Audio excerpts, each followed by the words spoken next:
దేవుని గొప్ప నామానికి మహిమ కలుగును గాక.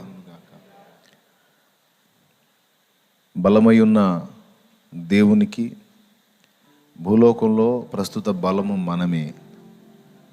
మన ఓటమి ఆయన ఓటమి అవుతుంది, మన గెలుపు ఆయన గెలుపు అవుతుంది.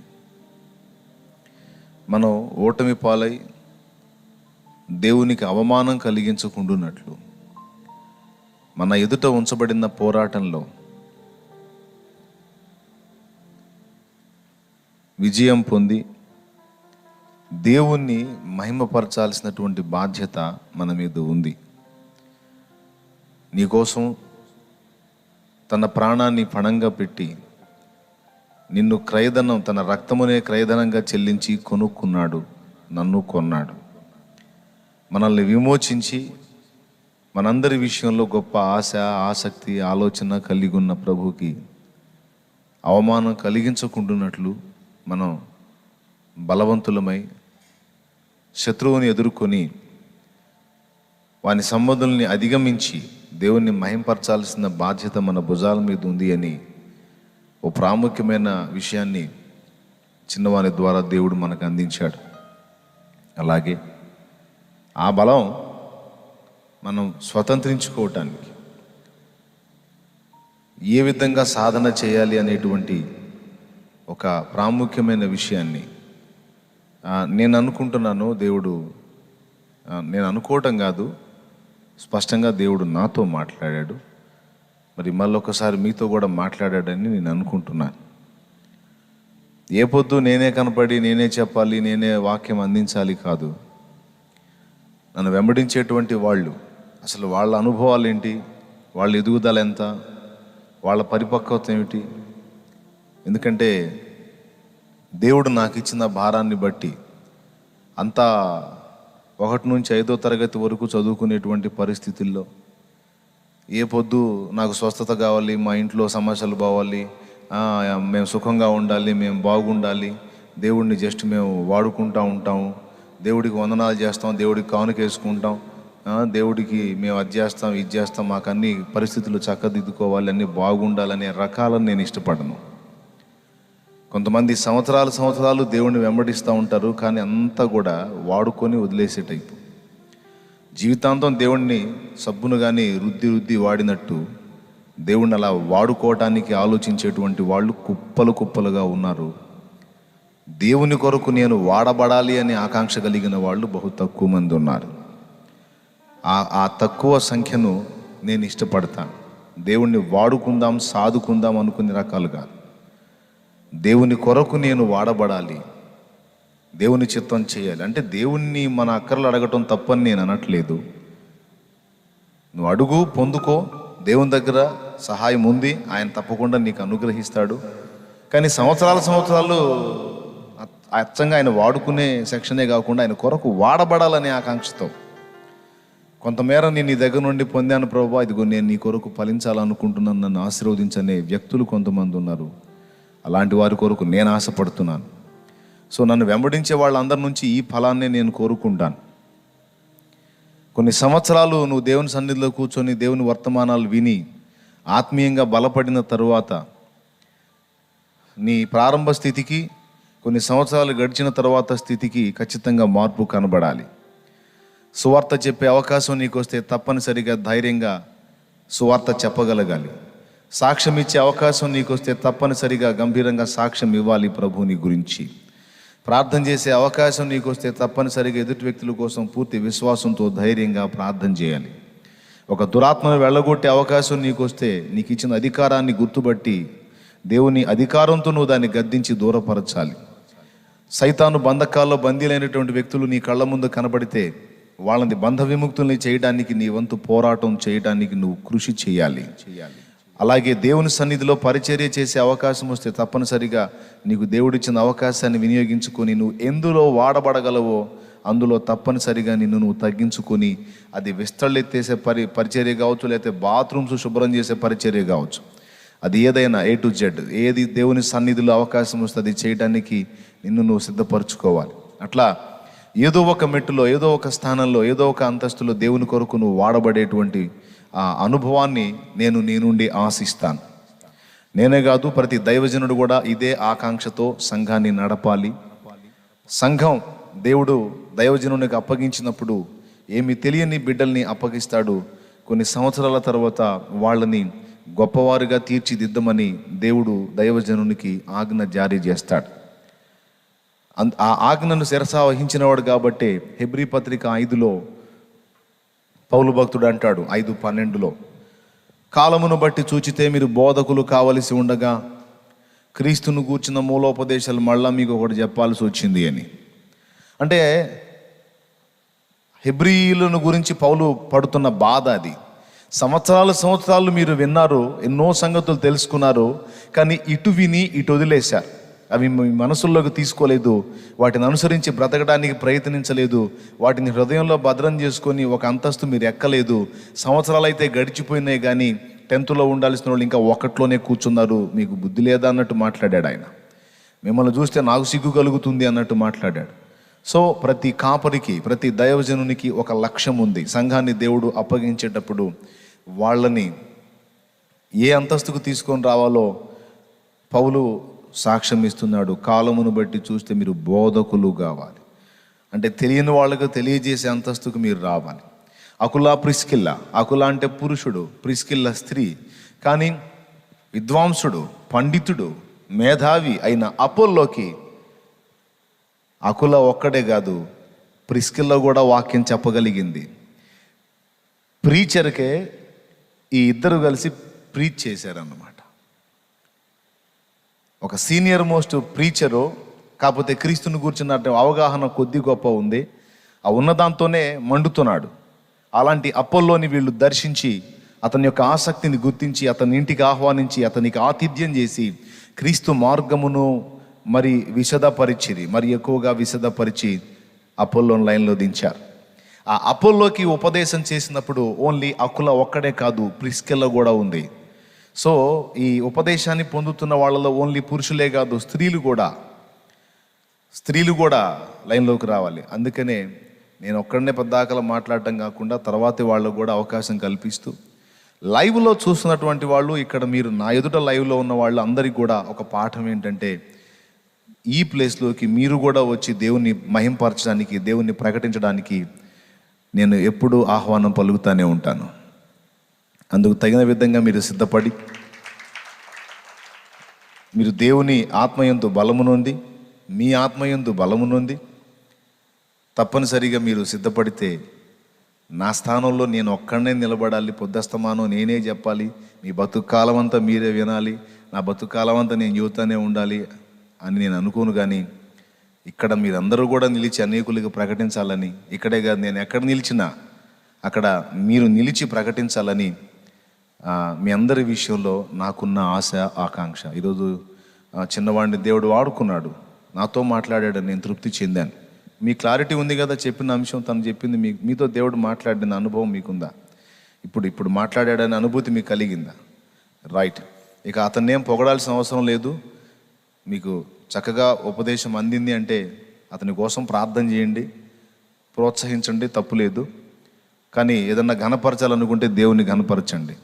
అలాగే తను ప్రసంగం చేసినప్పుడు నా గురించి కూడా ఒక 2-3 మాటలు తను మాట్లాడాడు. దాన్ని బట్టి ఏదో నా పట్ల ఆరాధనా భావం కలిగి ఉండకండి. అలాంటి కృప నాకు ఇచ్చిన దేవుణ్ణే మహింపరచండి. Praise the Lord, hallelujah. Plus ఇంకొకటి కూడా ఒక మాట చెప్పనివ్వండి. ఈ ఒక్క మాట చెప్పి నేను ప్రార్థన చేస్తాను, టైం అయిపోయింది. అదేంటంటే, ఒక ఇంటికి ఆధారంగా పూరిళ్ళు మనం చూస్తే నిట్టాడిళ్ళు అంటారు. మధ్యలో నిట్టాడు ఉంటుంది, చుట్టూ వెదురు బొంగులతో కట్టి దాని మీద తాటాకులు కప్పి ఇల్లు కడతారు. సంఘం అనేక వెదురు బొంగులు చుట్టూ చుట్టబడి ఒక నిట్టాడి మీద ఆధారపడి కట్టబడిన ఇంటి వల్లే సంఘం, దైవజనుడు ఒక నిట్టాడిగా ఉంటే సంఘంలోని ప్రతి వ్యక్తి ఒక వెదురు బొంగు వల్లే ఆ వ్యక్తి మీద డిపెండ్ అయి ఉంటారు. ఈ వ్యక్తి దేవునితో అనుసంధానమై ఉంటాడు. ఈ వ్యక్తికేమో దేవుడు ఆధారం. దేవుడిని ఆధారం చేసుకొని నిలిచిన దైవజనుడి మీద సంఘం అంతా ఆధారపడి ఉంటుంది. ఇప్పుడు సంఘం మొత్తాన్ని దెబ్బతీయాలి, పతనం చేయాలి అంటే ఈ ఒక్క మెయిన్గా ఉన్నటువంటి స్తంభాన్ని పడగొట్టగలిగితే మొత్తం అంతా కూలిపోతుంది. ఒక్కొక్క వెదురు బొంగుని తీసే శ్రమ లేకుండా నిట్టాన్ని పడదు వస్తే మొత్తం ఇల్లే కూలిపోతుంది. ఇది ఎంత వాస్తవమో, ఒక సంఘానికి నాయకుడిగా ఉన్న ఒక దైవజనుడిని ఒక్కడిని టార్గెట్ చేసి వాడిని రౌండప్ చేసి వాడిని ఒక్కడిని పడద్రోస్తే టోటల్ సంఘమే కొలాప్స్ అవుతుందని సైతానుకు తెలుసు.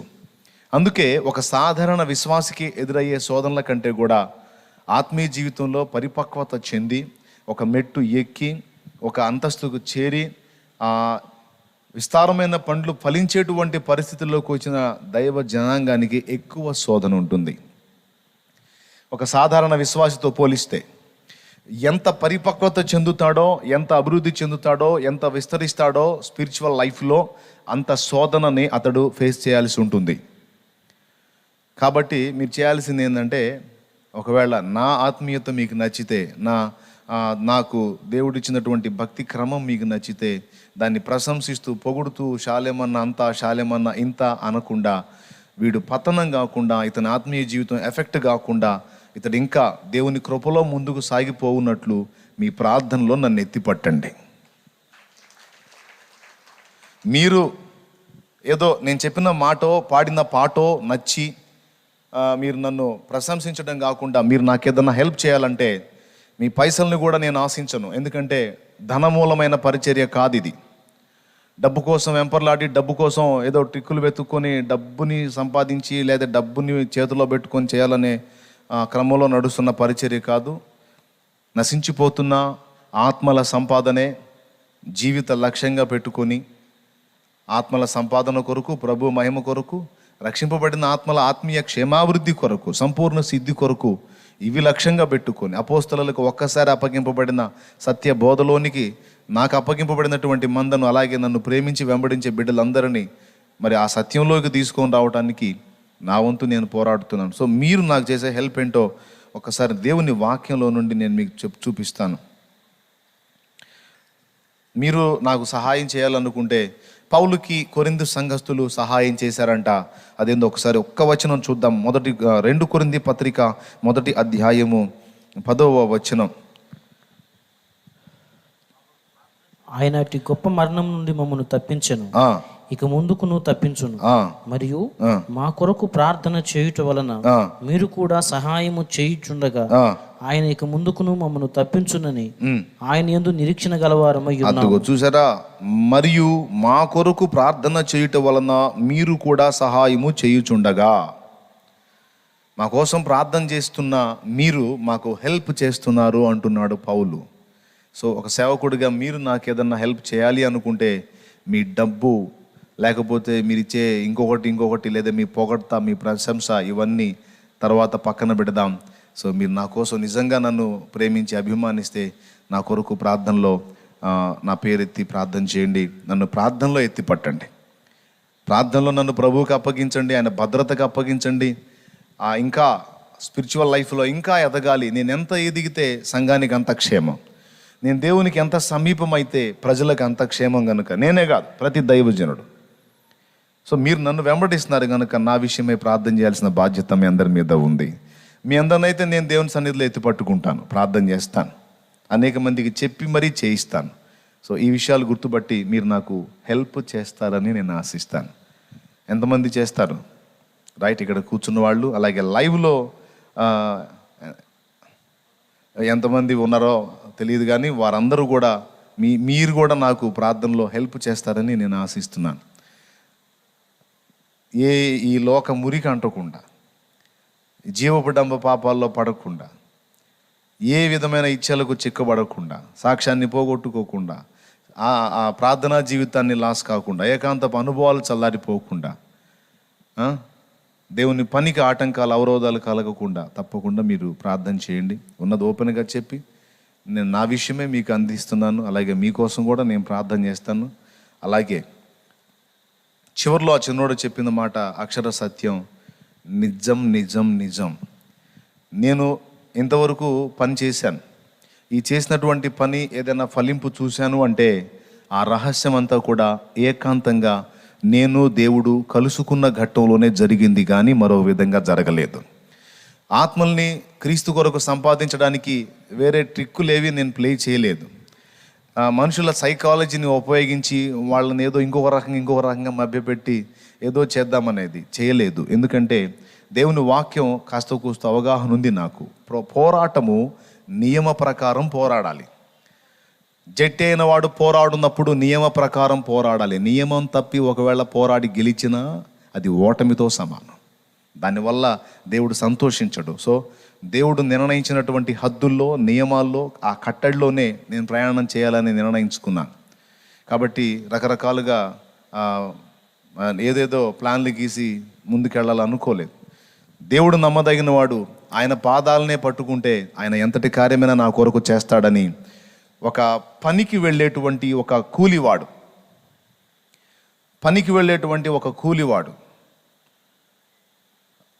ఈరోజు పరిచర్య బిజీ వల్ల చాలా వరకు నా టైం లాస్ అవుతుంది మనుషుల బాధ్యతల కొరకు. కానీ ఆనాడు నాకు చాలా ఫ్రీ ఉంది.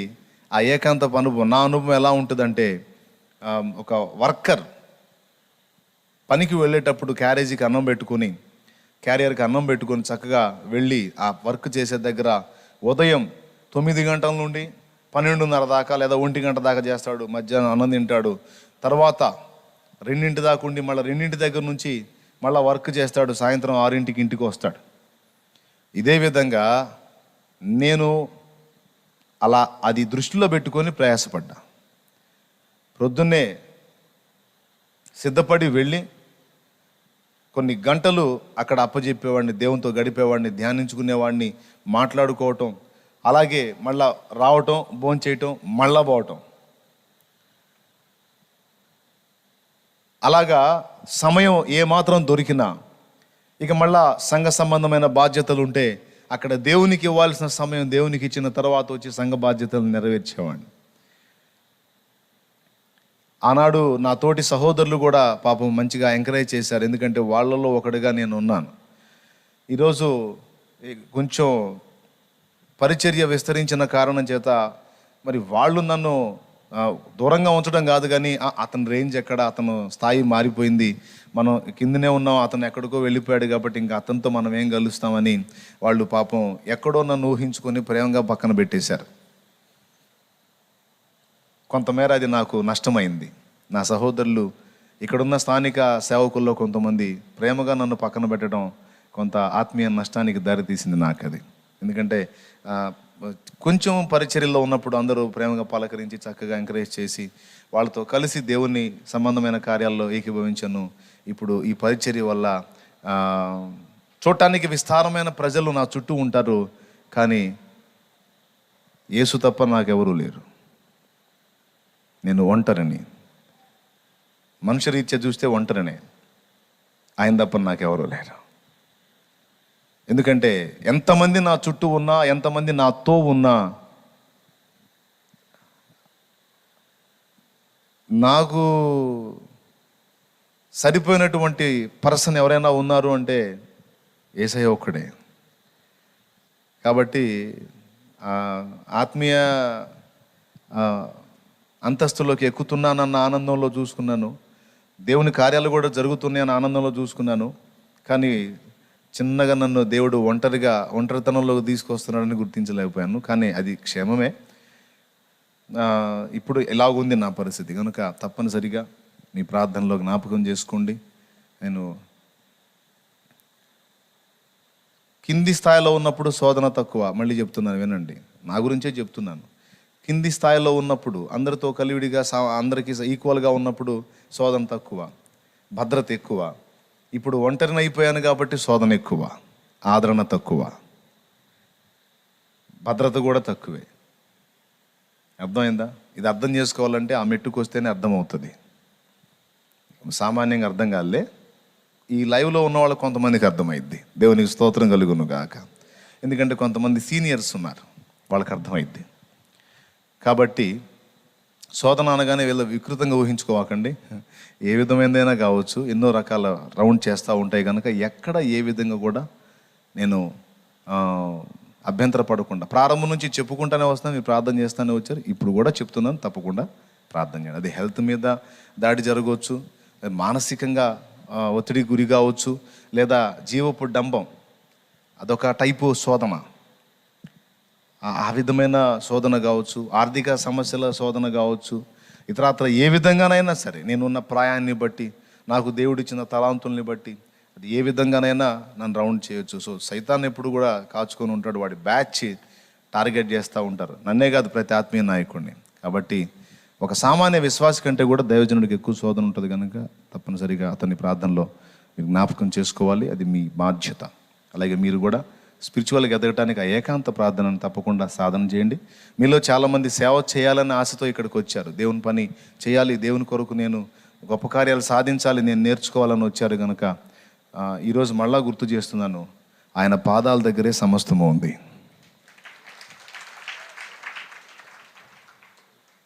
ఈరోజు మీకు అవకాశం ఉంది. తప్పనిసరిగా క్రొత్తగా దేవుని పనిలోకి ప్రవేశించిన వాడు మరి ఎక్కువగా దేవునితో గడపాలి. దీనికి నేను గతంలో ఒకసారి పోల్చి చెప్పాను. వివాహం జరిగిన తరువాత భార్యాభర్తలు కలిసి జీవిస్తే, వారు అన్యోన్య దాంపత్య జీవితం కలిగి ఉంటే, తర్వాత సంతానోత్పత్తి కార్యక్రమం అనేది చూడగలుగుతాం. వారిద్దరూ విడివిడిగా ఉంటే ఏ విధమైన ఫలాన్ని మనం చూడలేం. ద్రాక్షావల్లిని నేను, తీగలు మీరు, మీరు నాలో నిలిచి ఉంటేనే కానీ మీ అంతటా మీరు గిలగిల తన్నుగులాడినా ఫలించరు.